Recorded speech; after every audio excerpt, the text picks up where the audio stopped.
CNN, Little Marco wasn't a despot. Lion Ted didn't have a missile program. Crooked Hillary wasn't trying to develop a hydrogen bomb. But Rocket Man, North Korea's Kim Jong-un, is, in fact, a despot with a missile program and pledges to develop a usable hydrogen bomb. So while the stakes are new and different for President Donald Trump, his tactics remain the same. What name-calling can get him in a standoff with North Korea is much less clear. The bellicose US president's bravado should surprise absolutely no one. He picked fights throughout the Republican primary, doling out nicknames to his opponents, then seeking out new adversaries when the foe du jour was vanquished. That's how we got from Little Marco, his moniker for Florida Senator Marco Rubio, with whom he faced off in the primary, to Crooked Hillary, his name for Democratic nominee Hillary Clinton. Rubio, recall, famously tried to match Trump in terms of name-calling, even criticizing the size of Trump's hands, but it ultimately backfired. Separately, a main, failed, line of attack Rubio used against Trump during the primary was that he couldn't be trusted with the nuclear codes. Clinton would follow up on this during the general election. But Trump has control of them now as he squares off with Kim. Name-calling, to varying degrees, helped Trump embarrass Rubio in the Florida primary, beat down Cruz on the stump and ahead of what was shaping up to be a tight delegate fight, and destroy the blue wall Clinton was banking on in the Rust Belt, and Trump knows it. The through line is clear. He's shown that, when under pressure, he will revert to the tactics that got him this job in the first place. Trump has a flair for rhetoric and for barbs. His threat of fire and fury if North Korea didn't cool it with the missile testing conjured dark images of military power. But it was not effective in deterring Kim from ordering additional launches.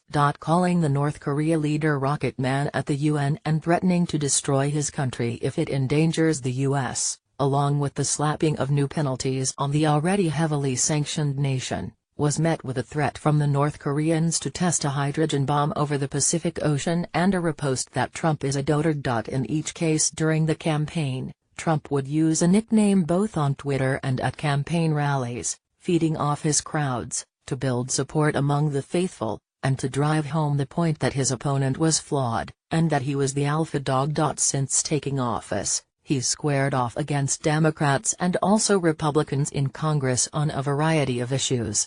He'll call out senators over a piece of legislation, like the effort to repeal Obamacare. But he keeps returning to Clinton even though he beat her last November, reveling in the comfort of his unexpected victory. But Trump is not running against Rocket Man. There's no simple win-loss calculation to making Kim his personal enemy. He's not trying to vanquish him at the ballot box by impugning his integrity, and he's not trying to get pressure on him to support an agenda. He's simply trying to get Kim to stop testing missiles and seeking a nuclear weapon. But going on what's happened to date, it's looking more and more like the name-calling has had the opposite effect. And it could end up being the real difference in Trump's foreign policy, which so far has consisted of removing the U.S. from two large multinational agreements, the Trans-Pacific Partnership and the Paris Climate Agreement.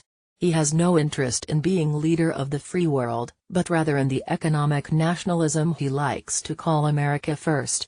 This is the natural progression of Trump from reality star and New York City provocateur to primary candidate and then Republican iconoclast, to now, presumably, leader of the free world. But there is no new prize for Trump, the presidential name-caller, in a pitched rhetorical battle with a dictator. Winning the rhetorical battle is one thing. But it could be very different than a diplomatic solution to dealing with North Korea.